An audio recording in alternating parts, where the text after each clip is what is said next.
Hey everybody, welcome back to the podcast. That's never how I start it. That's not that's not the way I introduce it at all.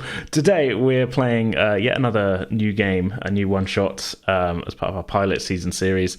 We're playing the Fallout RPG, and in a slight change of our usual pace, I'm not going to be GMing it. That's right. Mm-hmm. For the first time in several years, Eden is going to be running the game. Indeed. Yes, it's been a long time since Shadowrun. Getting from there to here. Yeah. Been looking forward to it for quite a long while. Been a lot of planning. Yeah, AJ, I'm glad you said that. I nearly did. Getting from there to here. I know that the full lyric is, it's been a long road getting from there to here, but like it's been a long time. Enough. It's close enough. Yeah. So I'll cut this little... Frontier Season 2. Yeah. Frontier Season 2. In fairness, the song does have the bit where he goes, been a long time, but my time is finally near. That's true. That's true. Yeah. That's true. Anyway, today we're playing Fallout RPG. I'm looking forward to it. We certainly didn't record this at the end after we'd already done it. Certainly so close. Yeah. Magic of editing. Yeah. Fix it in post. Yeah. So anyway, let's all introduce our characters who we're playing today. I'm a player today as well, in case you haven't realised. And I'll be playing the son of the Overseer, Timmy Wiblington. Hello, I'm Mark. I've been on here many times before, and for the Fallout game today, I will be playing the character of Percy McGullard. Okay, and finally we have a new voice joining us. John. Hi all, I'm John. This is my first time, so be gentle with me. And I will be playing Victor, who is a bit of a mad scientist, engineer kind of guy, prefers machines maybe more than people, but loves, like samples. Samples. Yeah. A bit of foreshadowing there, maybe. Oh, yes. But yeah, are you looking forward to it, Eden? Oh, 100%. As I say, so much planning for this, and I'm hoping it pays off. We'll see. You'll hear. We know. As we continue to pretend that we haven't just played the game. Yep. Anyway, we've had a lot of fun recording today, so let's get into it.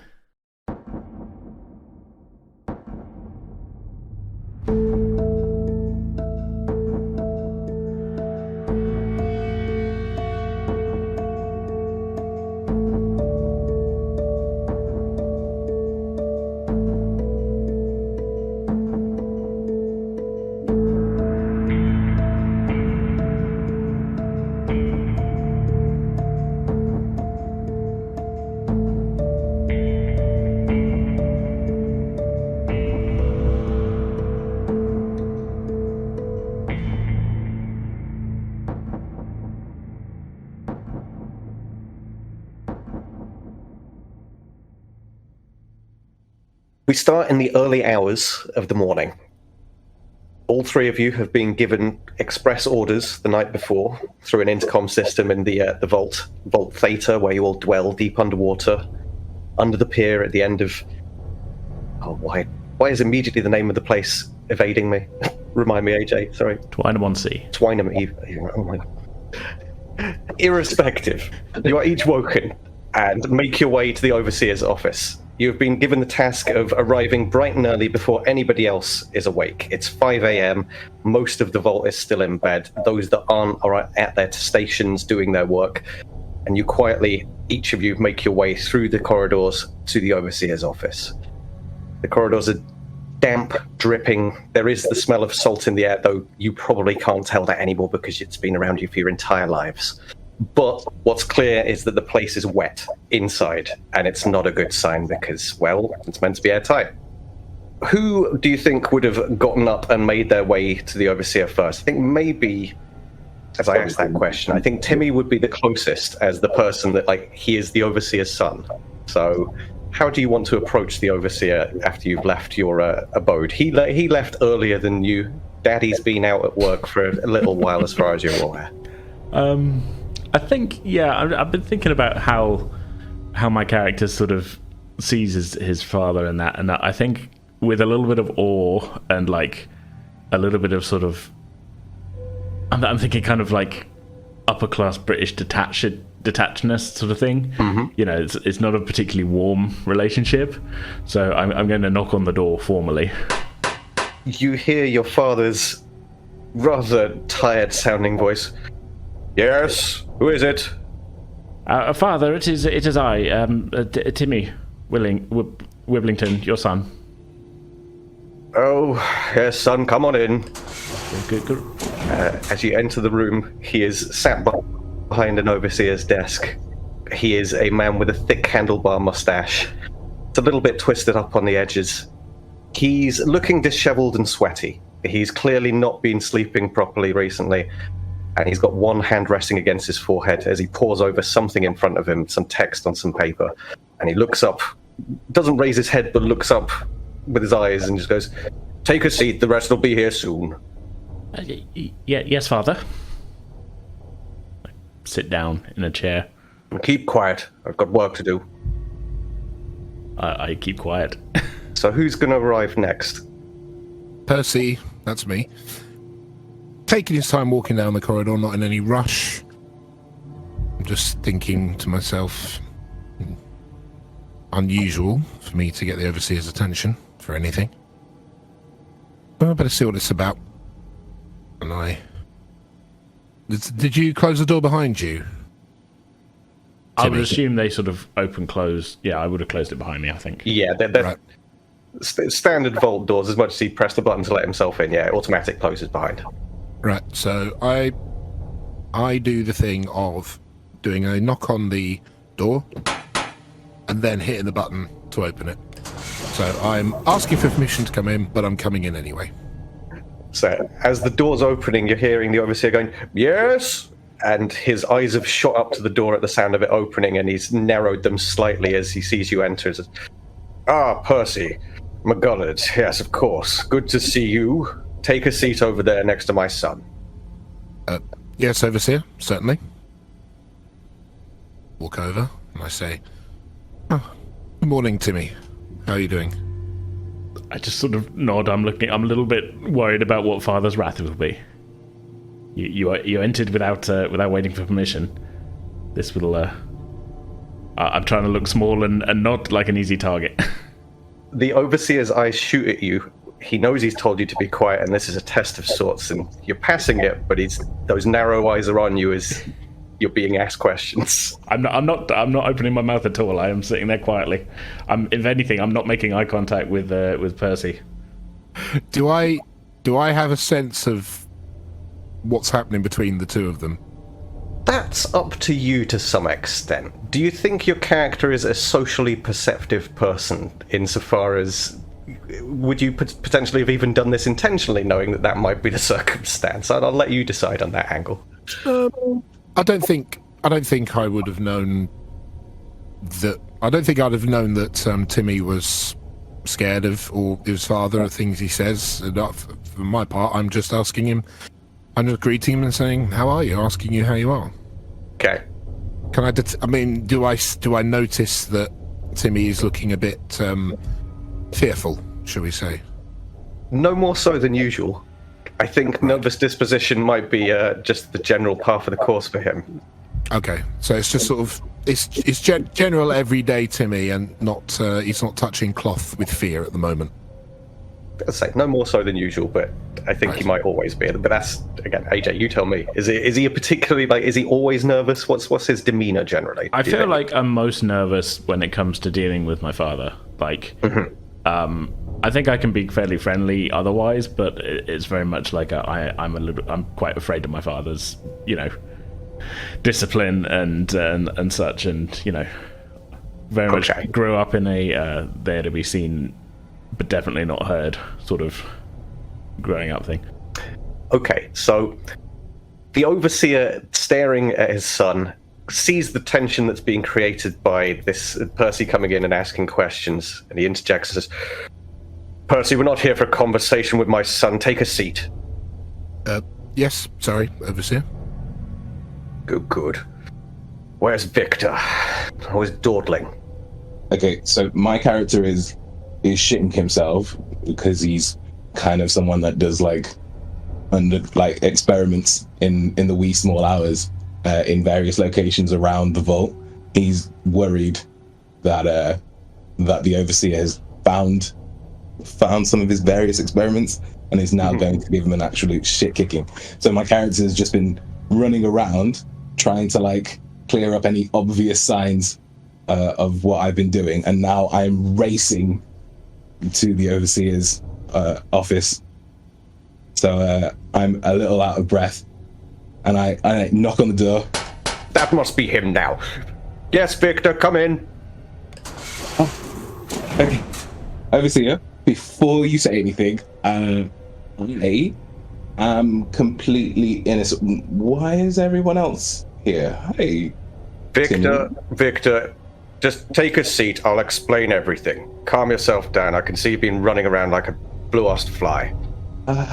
Okay, Overseer. Yeah. Sit down. With the three of you sat down in front of him, he steps out from behind the desk and starts pacing in front of you like an old general almost. I've brought the three of you here this morning for a very important mission of sorts. There is something that I need to tell all of you, but you must keep to yourselves, and this is not to be spoken about when this is complete. Am I clear? Yes, Overseer. Understood, Overseer. I just nod nervously. Good. There will be harsh repercussions should I hear any whisper of this when all is done. Well, without further ado, the vault itself is in danger. And we need you, well, I've picked you, to go out and solve our problem. You see, the pumps that keep this place dry and safe for us to live down here, they are at their end. The main pumps in this facility are at capacity. Victor, I know you tend to these things and must have some perspective on what's going on. Yes. Obviously, I spoke to my supervisor, and I mentioned to him that I hypothesized that. Get to the point, Victor. One of the pumps, I believe, sir, is faulty and would require an incredible amount of resources for us to fix. I suggested this in a report to him many months ago. Yes, I have seen your reports, and I've given them due consideration.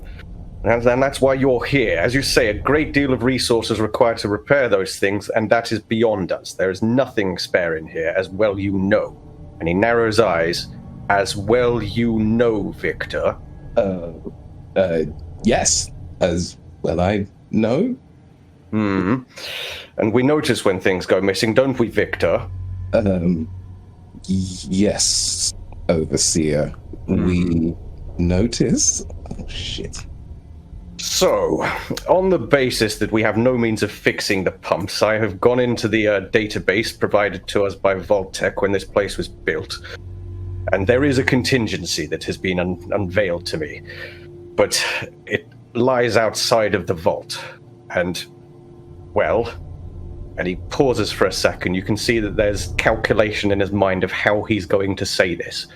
I have found the most eligible individuals to take the initial scouting party. And that, gentleman, is yourself. What? Could you just say that one more time, Overseer? Then listen up. You are all about to leave this vault and do your utmost to save it. That is the mission I have for you. I see. So I wasn't hearing things. No. When you say leave the vault, do you mean this vault? Yes. And when you mean leave it, do you mean outside? Yes. Now, as well you know, we have not left this vault, no one has, for 3 generations now.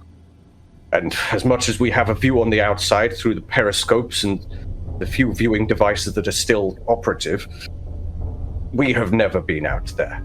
I found myself tempted to step out and look myself, but as Overseer, it is my responsibility to stay here and guard the ship, as it were. The captain goes down with it and all. And as such, between your skill sets, and he looks over you, and as he says skill set, he's looking at Victor, and then his eyes fall towards Percy, and he looks towards Percy's physique. You can see him measure him up and down as he's saying this. And as he looks to his son, he quickly moves past and ends the sentence.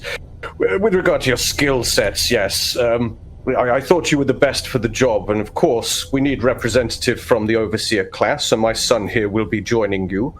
He will be leading the party, of course, and you will defer to him in all decisions. I am, beaming. This is the most confidence my father has shown in me for my whole life. Why he didn't pick my ridiculously favoured older brother in this is beyond me, but it's put out of my mind because I am the best person for this job. He said it himself. And it's absolutely sincere. Of course. I look over at Timmy and I give him a reassuring kind of good job, Timmy. But then I'm also secretly super nervous now.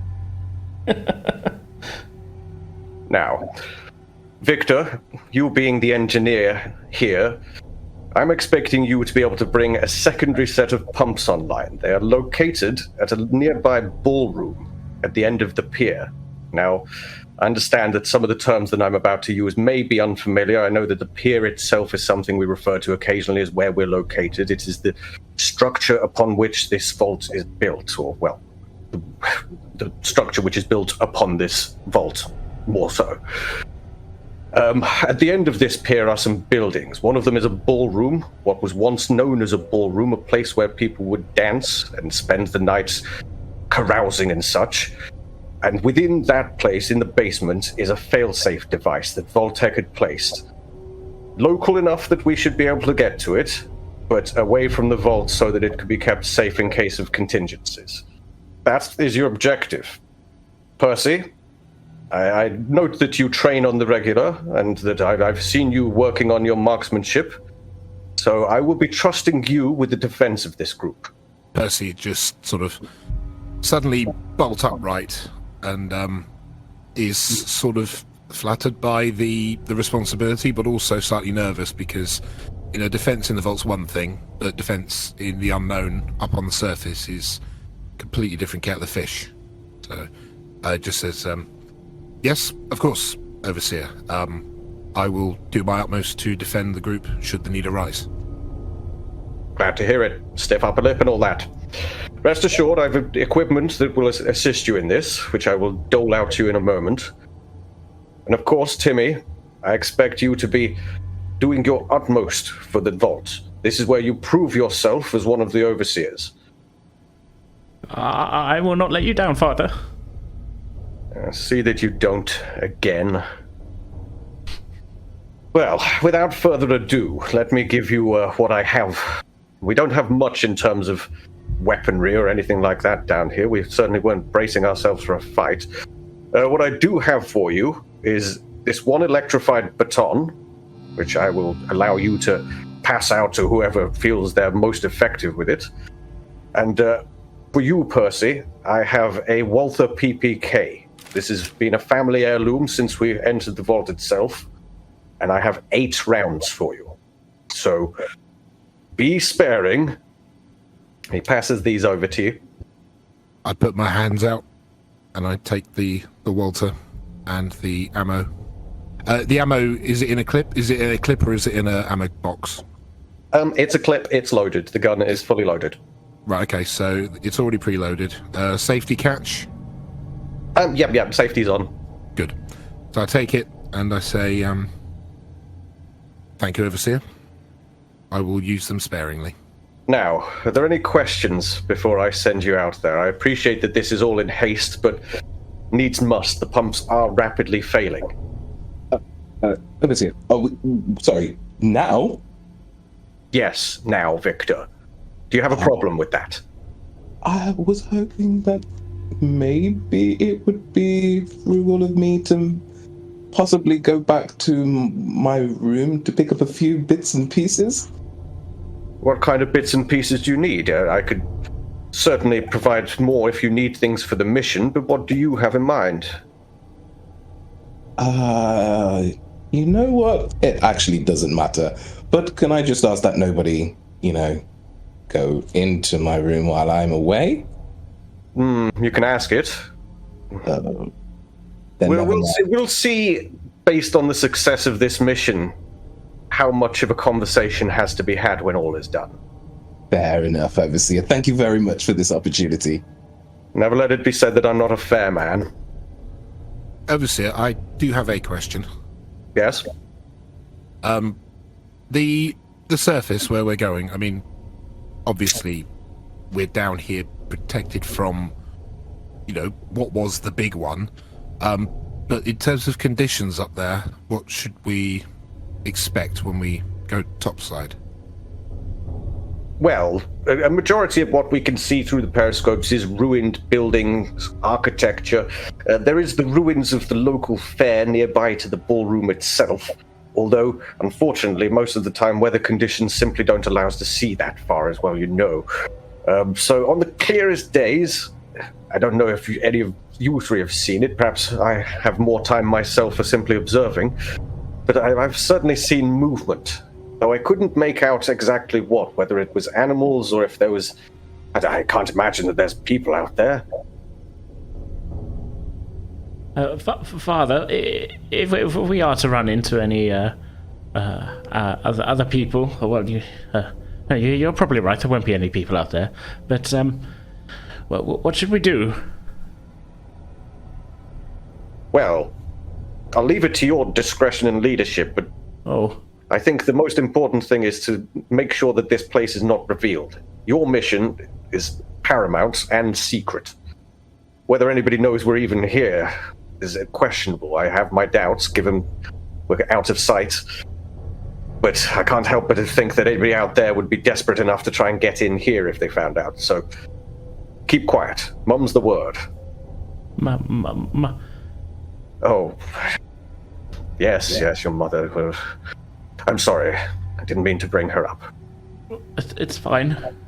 I put a reassuring hand on Timmy's shoulder. The Overseer narrows eyes at you again, as if I'm not...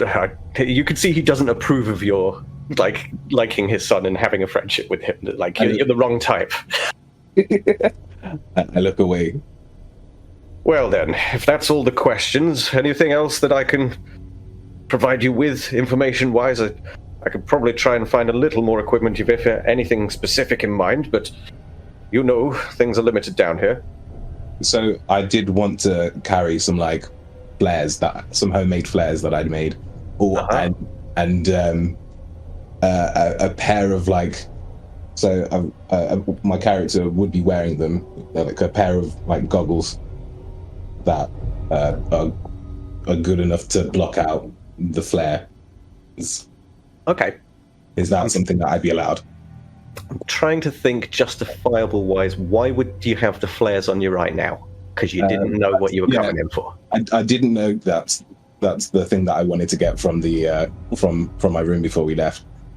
But then I figured it might alert too many questions if I did ask for it. So I figured I might just leave them. But is it okay to wear my goggles? Totally with the goggles. I'm thinking if you really want to push your luck, you can try a charisma check and try and persuade. Use speech to try and persuade the Overseer to let you go back to your room. Do you want to do that? Yeah, sure. I'll give it a go. My charisma is... I was going to say, as team leader, maybe I might have a go at talking my father into letting me go and get a couple of items from my room as well. Okay. But... So, narrative-wise, which one of you wants to jump in first, then, as the person with the initial idea? Oh, my charisma score is so bad. I think I would seem to be sort of steeling myself after the maybe slightly trembling lip at the mention of my mother. Father, before we go, might I really quickly grab a few items from my chambers? And he scratches his chin and then kind of tidies his mustache with his thumb and forefinger. And he looks at you and goes, if you could roll for me and do a check against your speech, which will be your charisma plus your speech. So that's an 8 I'm aiming for under. So 2d20, and we're hoping 8 and under. Oh, I got 1 success. Okay, it was difficulty 1 because you're his son. He goes, well, I suppose so. Be sure to wrap up warm, put on those thermal underwear that we had made. It is going to be an experience breathing out there for the first time, or at least from what I've read, there's this thing called wind. It's like the air will move around you. Oh, terribly sorry. That was my breakfast. He narrows his eyes and goes, well, very droll, very droll. But yes, you can go and get things from your room, and I guess the other two of you, if 5 minutes is all I'll give you, get right back here. We don't want anybody seeing you wandering about and asking questions of why you're up so early. Thank you, Father. Thank you, Overseer. The Overseer, having seen him like bowing and being kowtowing and what have you, he pinches the bridges of his nose and shakes his head and just waves with one hand. Go on, get out there, get those things and get right back here. Yes, Father. I ran off as soon as he said it was okay to go. So we'll go with you then first, Jonathan, as you've ran off. What are you scurrying back and getting? I'm picking up my my handful of homemade flares. Okay. Maybe a bottle of chemical, like a load of chemicals, just like a collection of chemicals. Seeing as I've already got like a multi-tool and stuff, so just like various chemicals in vials. Like a little kid's science kit kind of a deal. Yeah, like a little science kitty kind of thing. Okay. I'll give you it. Okay, so you've got some basic sort of elementary stuff, a few kinds of acids. Yeah. And that kind of stuff. Okay. If you want me to give you like further detail on what those chemicals will be, I can send you a message. I'm willing to leave it open to imagination to a great extent. We'll see what you come up with. I'm game for whatever. Let's see. Thank you.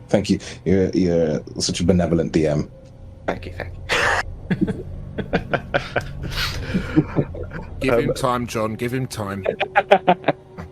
So, Percy, were you going back to your place, or were you sticking with Timmy, or what are you doing?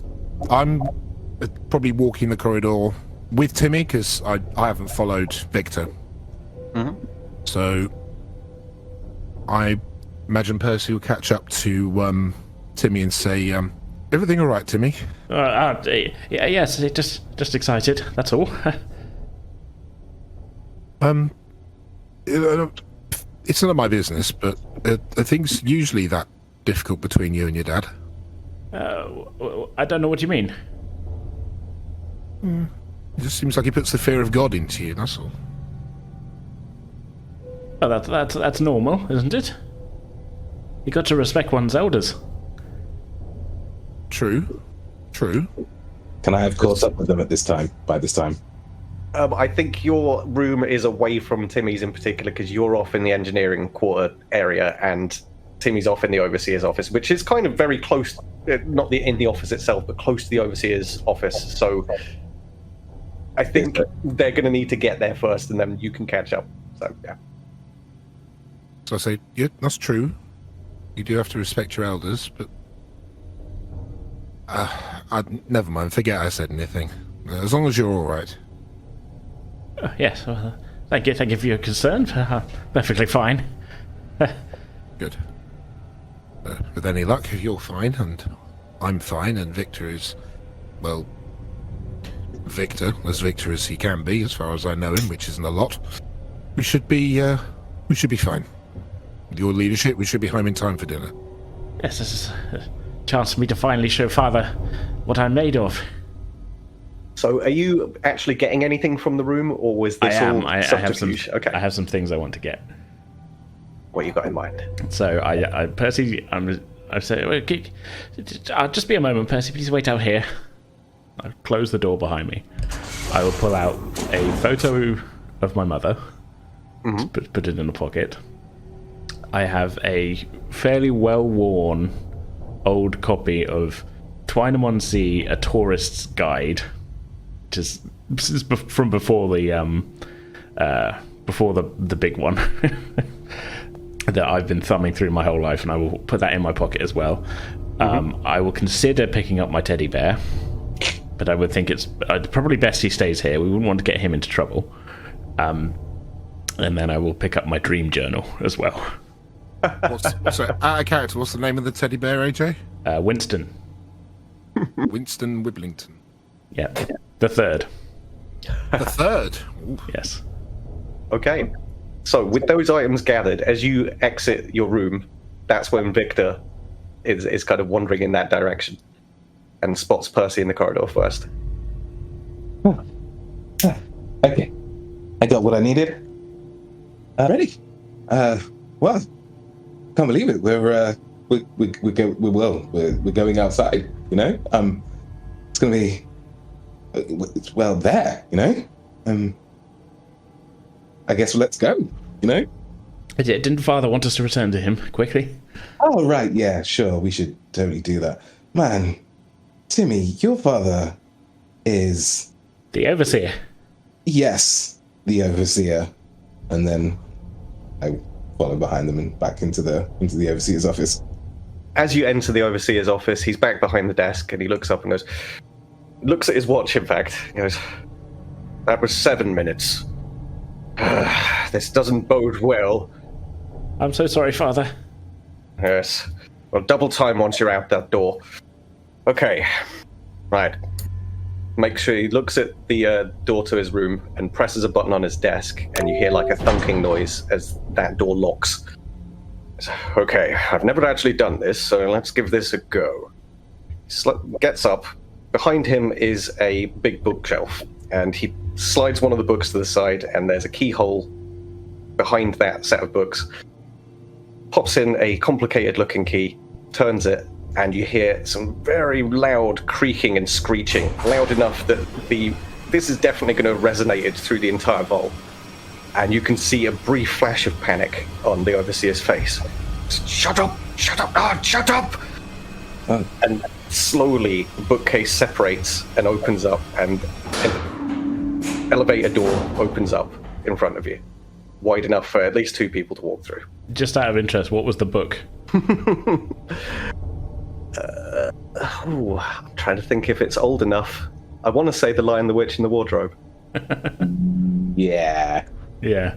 The screeching stops, and you can see a sweat dripping off of the Overseer's forehead. He goes, quickly, get in there. People are going to wake up from that. They'll be banging on my door any bloody second. Yes, Father. Yes, Father. Come on, chums. Either way. And he goes, hang on. And he grabs Timmy by the shoulder and goes, you two get in there. One second, I need to have a word with my son. Yes, Overseer. Yes, Overseer. Come on, Victor. Okay. The Overseer pulls Timmy to the side, just far enough away from the door that he can whisper in a hushed voice, and he leans in for it and he goes, as well you know, this is your last chance. Now, I don't want you getting hurt out there. And he reaches over to his table and pulls the desk drawer open, and inside of it, it's a deep drawer, and inside of it is a World War I helmet. He pulls it out and plonks it on his son's head. He goes, this is to keep you safe. Now, here's one more thing for you. Now, keep this to yourself. He passes over a flare gun. Pocket this. Keep it out of sight. If anything goes wrong, if they steer you wrong, if they're in trouble, if anything's happening, you fire that flare gun. I'll be watching from the periscope, and rest assured, help will be on the way. But only if you're in trouble. Yes, Father. I won't let you down. Yes. There's a boy. He taps him on the shoulder, pushes him off towards the door, and steps around the corner to look at the other two and goes, you'd better do right on this. I've got a lot riding here. Especially you, Victor. Yes, Overseer. He presses a button from outside, the door closes, and you start to feel a rumble. And a very uncanny sensation you've never had before as the elevator starts to rise. Oh my god, it's fascinating, this thing. How long has the structure, the vault/structure been here? It's approaching 100 years. Okay, my character is he's fascinated by the whirring and because he's never been, obviously, into this section. He's kind of theorized that there was something here based on what he's seen in the schematics. but like he's never actually been here. So he's looking around. This is fantastic. He's just like, oh my god, this mechanism, the mechanisms that control this thing, the fact that they still work after this amount of time it's outrageous. But wow. Incredibly tempted to accidentally set the flare gun off right now, but I'm not going to. Just for reference sake, so am I adding metal helmet to my gear? Yes. Okay. Yes, you get a little bonus because you're daddy's boy. Yay. Daddy's boy, who he doesn't really like very much. Well, he's not. It's that thing of like he's a typical upper class British parent where it's like he hates the runt of the litter, but it's also his son, and he treats him badly. But sometimes he'll do little things to be like, oh, I do care just a little bit. Don't want you to get immediately shot in the head. So, is there any more reaction to the elevator ride? Are you having any more conversation before we come to the surface? Because it's a little bit of a wait. I'm going to say that this is at least a 5-minute ride. This thing is, it's not only under the water, it's partially, like a lot of the vault itself is in the rock under the water. I think Percy's kind of like enjoying the novelty, the sensation of sort of rising and thinking, this is new, this is fun, this is slightly terrifying. How well do I know Percy? Do we not know each other at all? Do we know each other, like, in passing? I mean, you all live in the vault, and it's a relatively small space. I forget, what was Percy's sort of, like, role here? Like, in the vault itself? What was his job? Kind of the everyday guy, whatever job needs doing, he'll do it. He's kind of jack of all trades to a certain degree, but he's capable with a firearm if necessary. Mm-hmm. So okay. I imagine I've seen Victor around the place while doing odd jobs, bits of maintenance here and there, and so he's like a floater then. Like he doesn't have a specialization. Yeah, there's no need to call me a shit. You know, especially a friendly atmosphere. I'm using workplace terms. I know. I'm a floater. So, I think it might be fair that you guys have had some interaction. Whether I'll leave that down to you guys, whether it's friendly or business-like or whatever. I think passing with Victor as he walks by, and I just look up and go, "All right," and then carry on. Okay, then I'm not going to endear myself. I'm just gonna like look over at Percy and just like nod. I'm like, all right. What's up? Although we've kind of already, I guess, introduced yourself. Maybe we already did that in the office, kind of. Yeah. Well, that was in a meeting setting. At this point, we're kind of like having to figure out if we actually like each other or not. Okay, cool. I look over at Timmy and I just reiterate that I'm like, Timmy,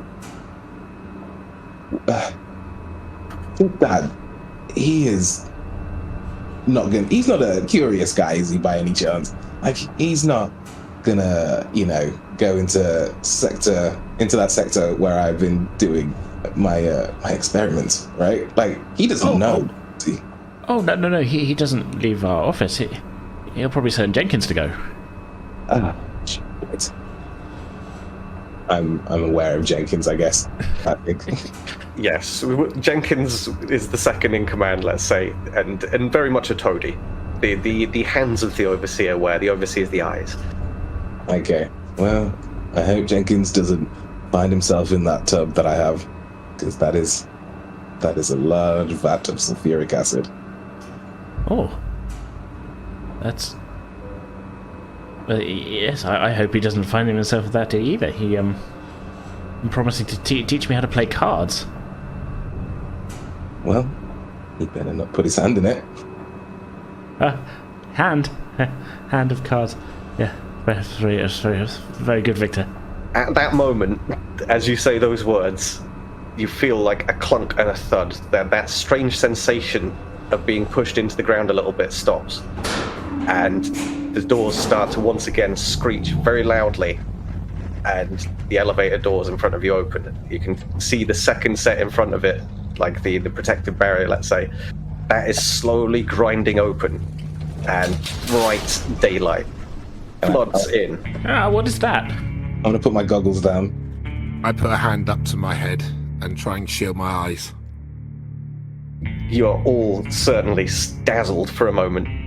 Victor is the first one to be able to focus, followed by Percy, and then slowly...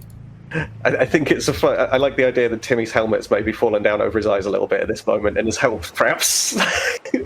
I did not adjust the strap on it at all when it was put on my head. And it's kind of wobbling all over the place. And as I kind of went, the sun, it's just kind of fallen down over basically like at a jaunty angle on the front of my head. And you said of World War One, so I'm picturing like a sort of, the ones with the sort of the thin brim kind of. Mm-hmm. Yeah, that's kind of I'm thinking of. Yeah. Yeah, that's kind of over my eyes, and I'm sort of holding it in place, like, what am I looking at here? So, as each of you manage to focus, you are met by a fairly ruined boardwalk. Most of the boards in front of you are broken and fallen into the sea. You can hear the sound of crashing waves and the smell of salt in the air, which you're kind of already, like, you're immune to that. You're nose blind because it's what you live around anyway. But there's something different in the air. Like, there's what we would think of as freshness, but to you it's completely foreign. The air is strange. It smells bizarre. Oh, that's Fascinating. This whole area is fascinating. My character is like looking at the floor, he's looking around him, but he's kind of like on the floor looking at it and kind of trying to see if he can work out what the floor is composed of. So maybe I'm giving the floor a little lick. So the actual spot that you've come out on is the end of the pier itself. And it's about 200 meters down to the end of the pier, so a little ways out. And as I say, a majority of what's in front of you is kind of ruined. You can see as you step out of the elevator itself and look at it, that it was kind of like flush with the floor. It was like a metal grated platform, and that it's risen up and revealed this exit. And in front of you, the path to get to the boardwalk and away from this is very much ruinous.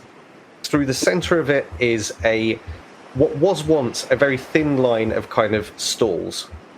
But for the most part, these things have fallen to pieces, and they're facing out in both directions. So there was like a left and a right route back down the pier with shops and stalls lining the way.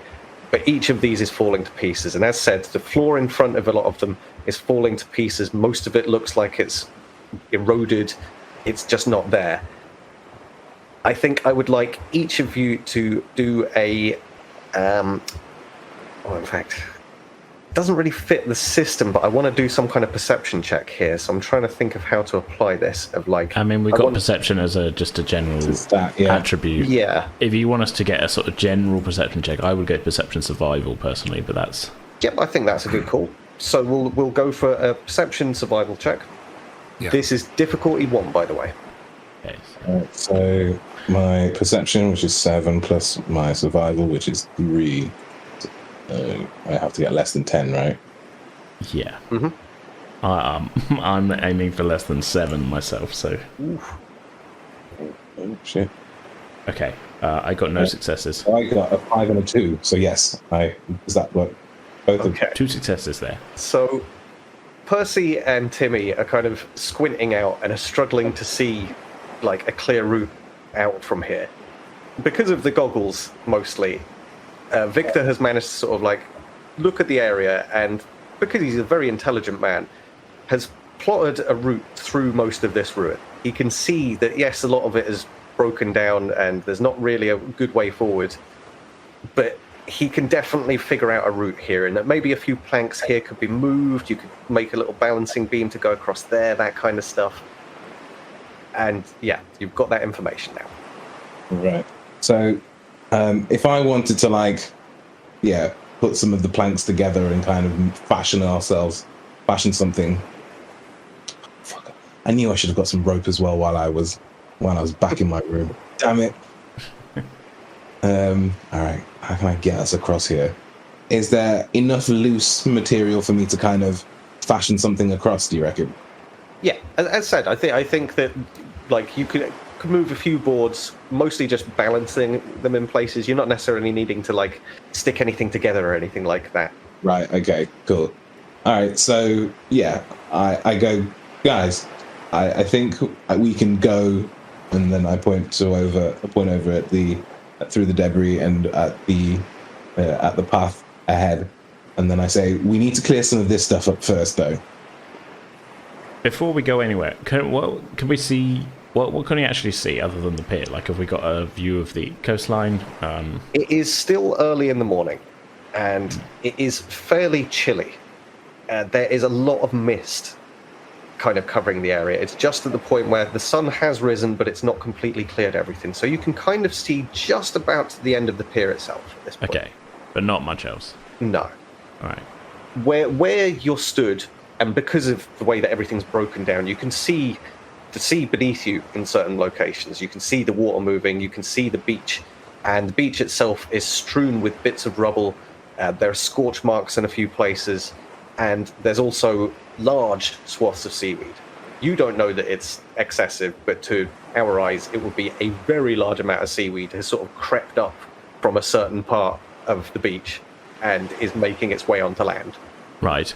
Pulled out my tourist guide, and I'm sort of thumbing through. Obviously, it's 100 years and a nuclear war out of date. But do I find anything about the pier in that? Yes, you do. There is a brief history of the pier. It had existed since the late 1800s. In typical British fashion, it existed because this place was once thought of as a place to go for healthful reasons. You go there to a sanatorium and you breathe in the sea air and you feel better. And the pier was to aid that, to get out over the ocean so that you could smell the water and what have you. And beyond that, it describes a variety of the sort of like amenities. It talks about the stalls, like the delicious foods on offer and what have you. There's a few pictures of that kind of thing. And to your eyes, it's unfathomable what it would taste like. There's certainly a question of like, oh, it looks interesting, but I'll never know. And maybe you could look at some of these stores if you're interested to try and find something along those lines. But I think that's... I came down without having breakfast, so I think that's got to be Timmy's personal goal number one, is to see if there's any of this delicious pier food left over. 100 years later, but we can find out. So on that basis, then maybe when you start to move across the bridge, I'll let you know what, if any, stalls have any indications. Maybe just subconsciously, like in as I'm moving, I'm kind of drawn to the remains of the stalls rather than like perhaps the direct route. From one end of the pier to the other. I'm sort of like leaning towards one side to be like, I just want to have a quick look. Okay. So on that basis, Percy, what do you want to do first before I say anything else? Are you doing anything in this moment? I think with Percy's sight coming back, he's sort of taking in the surroundings, but then he turns his attention to the Walter PK that he got and fumbles with it and eventually manages to pull out the clip and just check that there are actually 8 bullets in there. Just to sort of reassure himself that he's actually got what the overseer gave him. Not that he didn't trust him, but it's, self-assurance. Mm-hmm. Never take somebody just at face value or what they say. Yep, especially when the situation calls for it. There are indeed 8 bullets. The gun is in relatively good condition, given its age. It's certainly not been used, you can tell that much. But it seems, been maintained as best as possible. Right. Percy's satisfied with what he sees and then puts the clip back in and makes sure it's cocked and ready. Okay, so in this moment then, after you put the clip in, you look up and in front of you, you can see Victor kind of doing mental calculations, pointing at like bits of wood and pointing at other spots. And then you can see him just working out to himself. And at the same time, Timmy is looking down at his guidebook with the helmet kind of shifting forward a little bit on his head, you can see. And he's stumbling forwards towards where all the broken planks and a lot of like openings in the floor are. And he's not really paying attention. And I would like you to do a... In fact, how would you like to try and stop him? Because he is brief moments away from stepping into this, and Victor is far too consumed with his calculations to have noticed that this is going on. Right. So, noticing what's about to happen, I yell, "Timmy, stop! Don't move!" Okay. On that basis, I would like Timmy to take a survival check.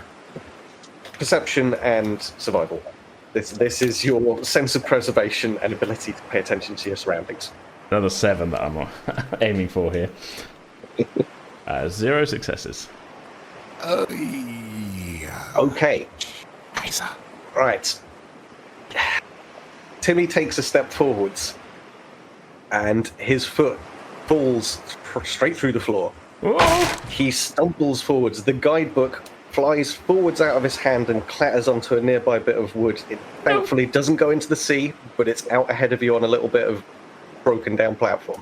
My book. As he falls forward, his arms go out in front of him, and he grabs a piece of wood in front, and he manages to place himself basically full height, pressing up and down with his feet, holding himself in place horizontal. I like to think that my character is still really deep in thought and hasn't noticed all of these shenanigans going on. Yeah, you've turned off slightly different in a different direction, like you've got your back to all of it. It's fascinating. Look at all these things that I can do stuff with. Oh my goodness. Anyway, stuff. And I'm just off in my own world. Help! Help! Help! Percy at this point is going to take a few steps forward and try and grab Timmy by the arms and haul him back onto a stable piece of wood. Okay, I want you to do a difficulty 1 strength athletics check. 8, so I'm looking for 10 or less. Mhm. 2 17s. There's no successes. No! As you step forwards, your foot gets caught on a piece of the broken wood, not nearby to one of the holes, but you basically took one step and then fell immediately forwards. You've not fallen entirely over, you've fallen sort of one knee. Your foot is slightly caught, your left foot is caught between two planks. So I go forward and go, hang on, Sim. Oh, shit. The noise of that is enough to startle Victor. Oh. Huh. Oh, wow. What has happened here? Okay, so I'm looking at 2 people stuck in Wood. Right. Help, Victor. Timmy Okay. being the obviously most pressing one, where he is holding his entire weight through pressure. Okay.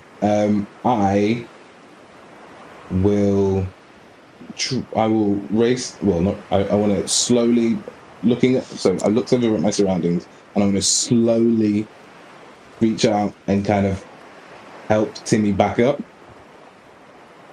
Okay, because you're being paced about it, I'm not going to make you do a check on this one for the actual getting over there and trying to get him, but let me just double check your character.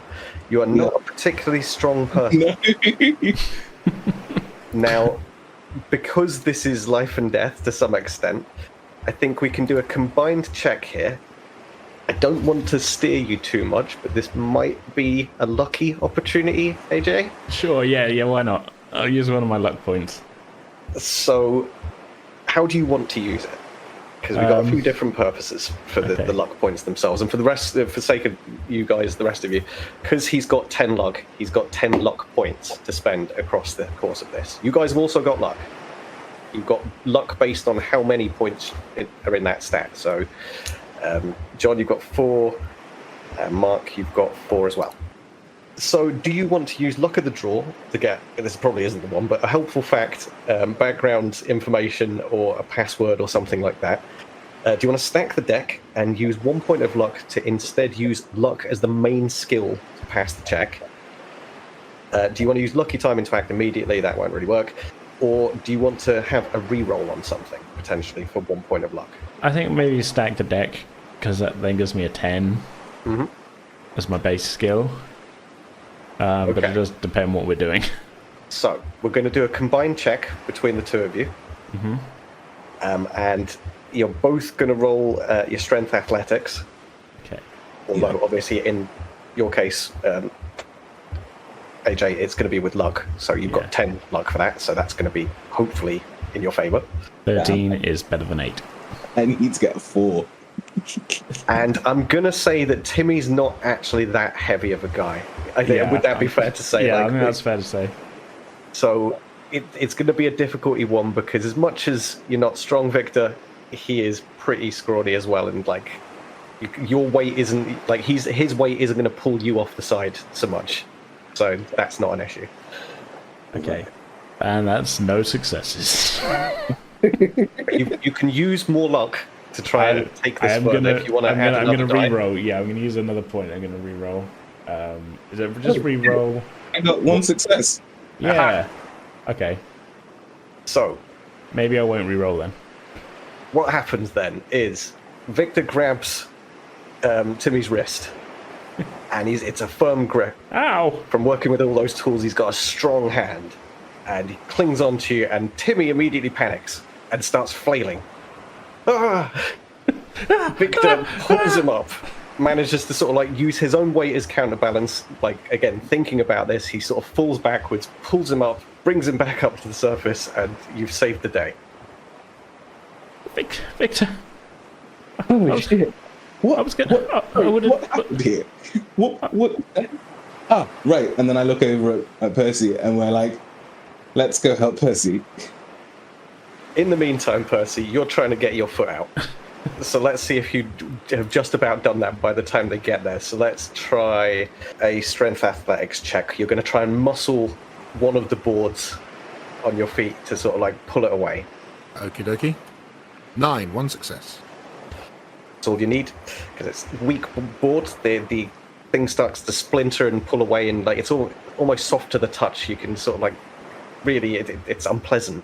You can feel how much water has saturated this thing, and it squishes away from your foot, and you finally manage to wrest it free and step to your feet.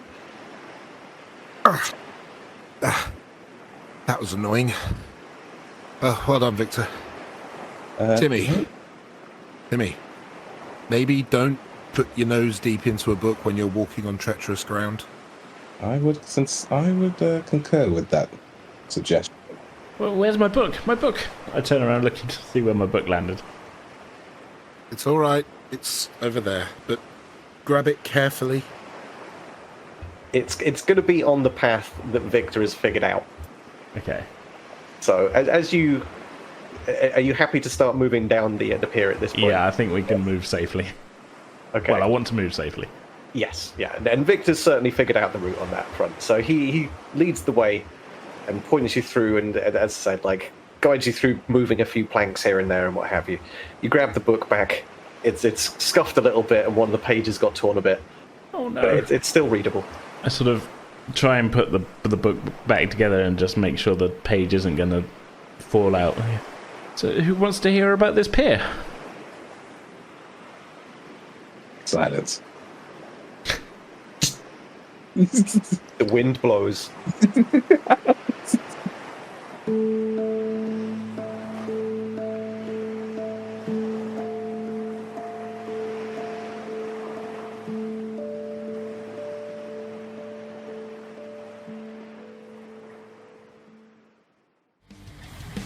Okay, that's going to do it for this episode. We'll be back in 2 weeks' time on Thursday, July 6th for part 2 of this awesome Fallout adventure, and we hope you'll all join us for that.